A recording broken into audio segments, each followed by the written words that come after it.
Hello বন্ধুরা, আজকে একটি মেয়ে কোরআনে ভুল ধরতে গিয়ে ইসলাম গ্রহণ করলো এবং মেয়েটি কী ভুল ধরেছিল আর তার অ্যান্সার কী দিল সেটা আজকে আমরা দেখব। তাহলে বন্ধুরা, ভিডিওটা শুরু করা যাক। এমনকি এমনিতেও আমরা সঙ্গীতের মাধ্যমে ঈশ্বরের প্রশংসা বা নিজেদের আবেগ প্রকাশ করে থাকি, তাহলে গান বাজনা গ্রহণযোগ্য নয় কেন? আপনি যদি ভেবে দেখেন, এটা আপনাকে দূরে নিয়ে যায় আল্লাহ সুবহানাহু ওয়া তাআলার জিকির থেকে, সর্বশক্তিমানকে স্মরণ করা থেকে। আমি ব্রাহ্মণ্যবাদের একজন অনুসারী, কিন্তু আমি ইসলামের অনেক কিছুই পছন্দ করি। কিন্তু ইসলামের নিয়ম অনুসরণ করতে হলে আমাকে কি ইসলামে ধর্মান্তরিত হতে হবে, নাকি আমার ব্রাহ্মণ্যবাদের ধর্ম পালন করেই আমি ইসলামের বিভিন্ন নিয়ম অনুসরণ করতে পারবো? স্যার, আমি আপনার অনেক বক্তৃতাই দেখেছি, যেমন ইসলাম ও হিন্দু ধর্মের মধ্যে সাদৃশ্য এবং আরো অনেকগুলো। আপনার বক্তৃতা আমি খুবই পছন্দ করি। বোন খুব সুন্দর একটা প্রশ্ন করলেন। তিনি বললেন যে তিনি ব্রাহ্মণিজমের একজন একনিষ্ঠ অনুসারী, কিন্তু তিনি ইসলামের বিভিন্ন বিষয় পছন্দ করেন। তার প্রশ্ন হচ্ছে যে তিনি কি ইসলামের এই সব বিষয় অনুসরণ করতে পারেন এবং একই সাথে তারা ব্রাহ্মণিজমও চর্চা করতে পারেন। তিনি আমার অনেক লেকচার দেখেছেন এবং অনেকটা পছন্দ করেন। বোন, প্রথমে আপনাকে বলি যে ইসলাম বা মুসলমান হওয়া কোনো উপাধি নয়। ইসলাম আবিধানিকভাবে বোঝায় শান্তি, যা পাওয়া যায় নিজেকে আল্লাহর কাছে সমর্পণ করে। তাই যে কোনো মানুষ যদি সে তার ইচ্ছা অনিচ্ছাকে আল্লাহর কাছে সমর্পণ করে, তাহলে সে একজন মুসলিম।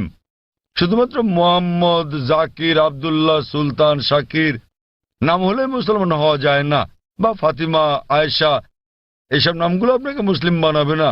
মুসলমান মানে যে তার ইচ্ছা অনিচ্ছাকে আল্লাহর কাছে সমর্পণ করে। তো প্রথমেই খুঁজে বের করতে হবে আপনাকে মহান আল্লাহর আদেশ কি।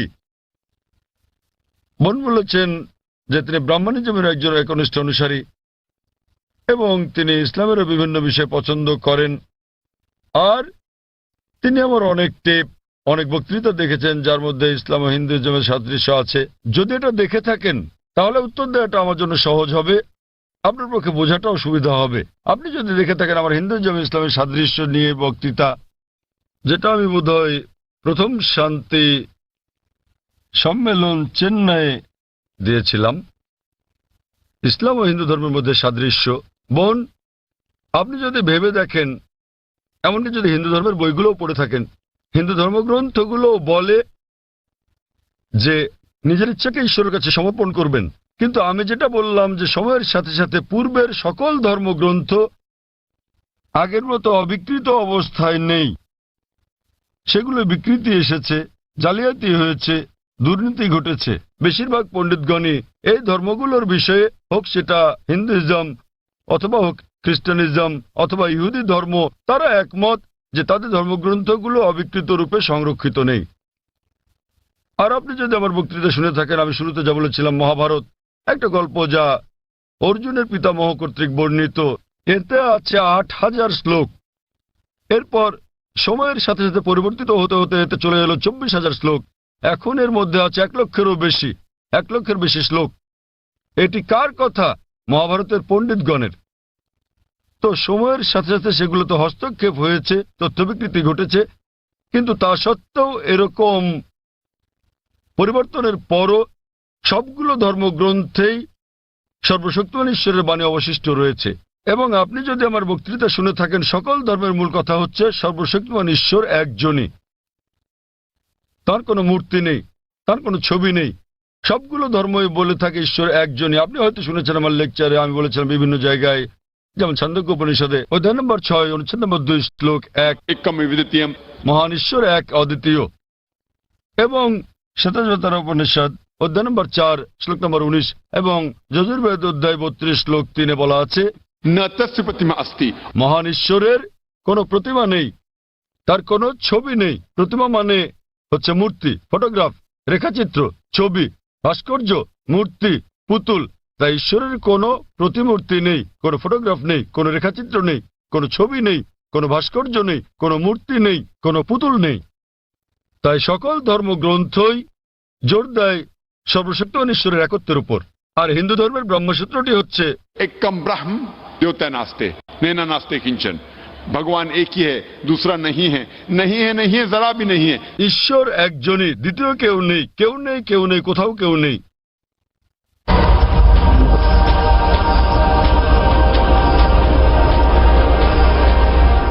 এবার আসি মূল প্রশ্নে, যা হলো একজন কট্টর ব্রাহ্মণ হয়েও আপনি ইসলামের শিক্ষা অনুসরণ করতে পারবেন কিনা।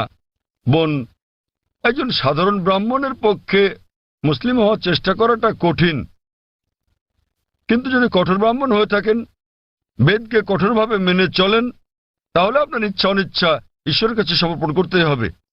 আপনি যদি সাধারণ ব্রাহ্মণ হয়ে থাকেন যে কিছু নিয়ম মানেন আবার কিছু মানেন না, তাহলে আপনার পক্ষে ঈশ্বরের কাছে নিজের ইচ্ছাকে সমর্পণ করা কঠিন হবে। কিন্তু যদি কঠোর ব্রাহ্মণ হয়ে থাকেন, বেদকে কঠোরভাবে মেনে চলেন, তাহলে আগে আমি যা বলেছি আপনাকে মানতেই হবে।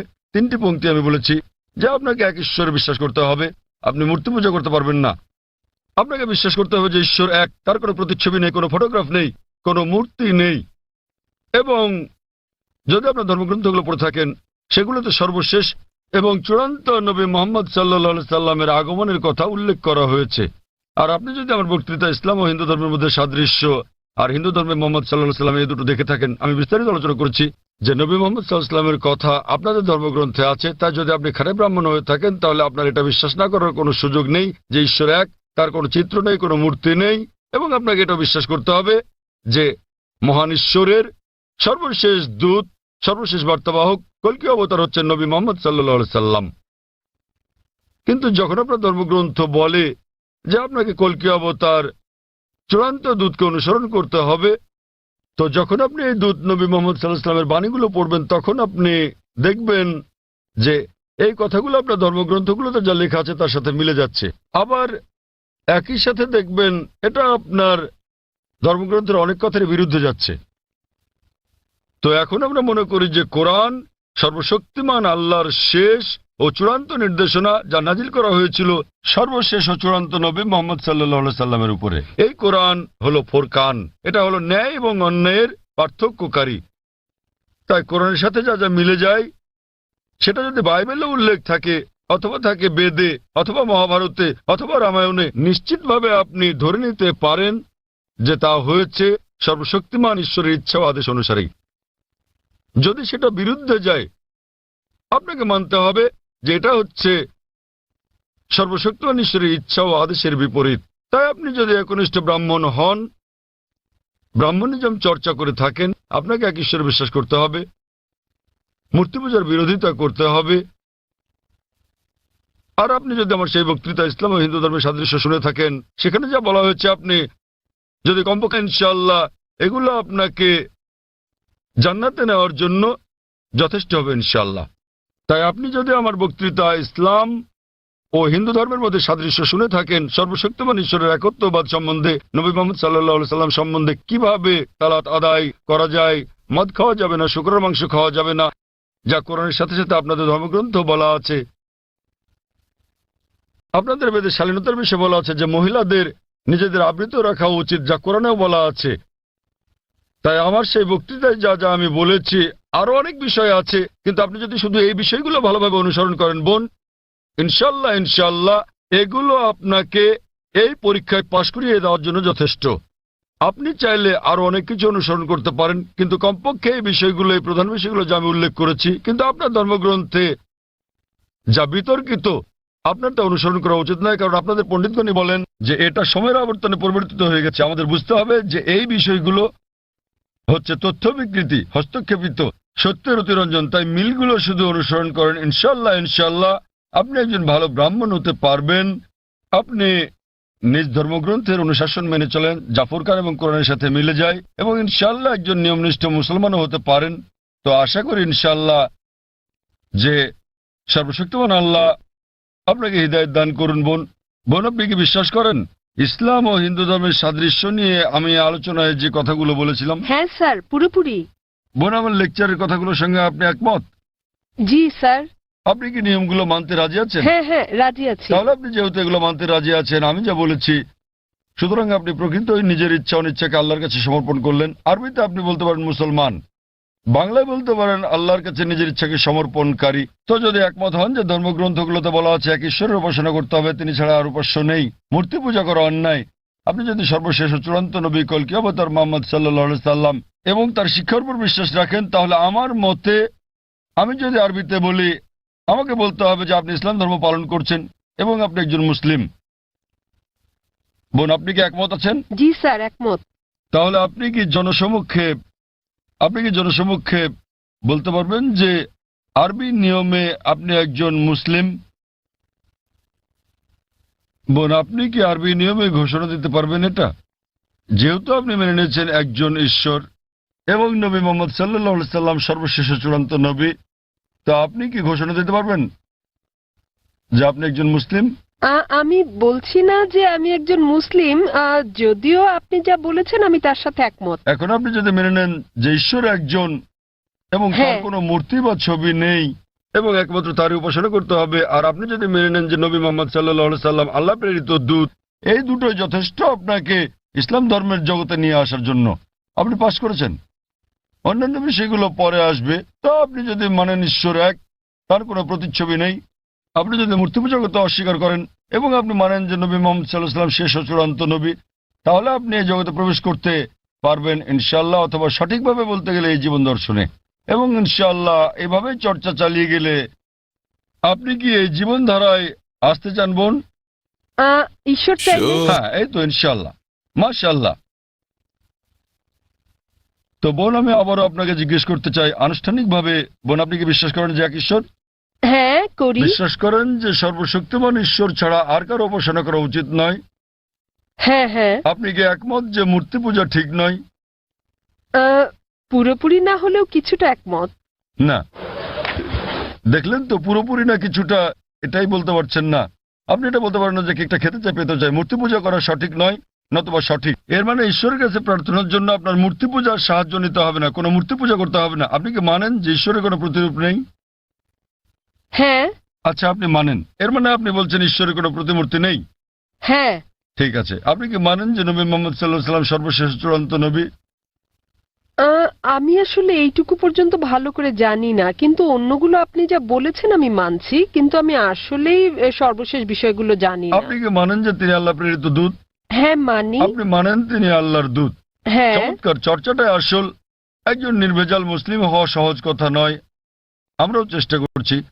তো বোন, আমি যদি বলি আপনি কি আমার সাথে কালিমায়ে শাহাদা পাঠ করবেন? আপনি কি শাহাদাত পাঠ করবেন, যা আসলে আরবিতে একটা ঘোষণা, ওই একই কথা যা আমি বলেছি যে আল্লাহ ছাড়া কোনো প্রভু নেই আর নবী মুহাম্মদ সাল্লাল্লাহু আলাইহি সাল্লাম তার দূত? আরবিতে এটা বলতে চান? হ্যাঁ স্যার, বেশ, অবশ্যই। আমি আরবিতে বলবো, আপনি আমার সাথে সাথে বলবেন, আর পরে এটার অনুবাদও বলবো। ঠিক আছে। अशहदु अशहदु अल्लाह अल्लाह इलाहा इलाहा इल्लल्लाह इल्लल्लाह व अशहदु व अशहदु अन्ना अन्ना मुहम्मदन मुहम्मदन अब्दुहु अब्दुहु व रसूलुहु। व रसूलुहु। আমি সাক্ষ্য দিচ্ছি আমি সাক্ষ্য দিচ্ছি যে যে কোনো উপাস্য নেই কোনো উপাস্য নেই আল্লাহ ছাড়া, আল্লাহ ছাড়া, আর আমি সাক্ষ্য দিচ্ছি আর আমি সাক্ষ্য দিচ্ছি যে নবী মুহাম্মদ সাল্লাল্লাহু আলাইহি যে সাল্লাম নবী মুহাম্মদ সাল্লাল্লাহু আলাইহি হলেন সাল্লাম হলেন আল্লাহর আল্লাহর বান্দা এবং রাসূল।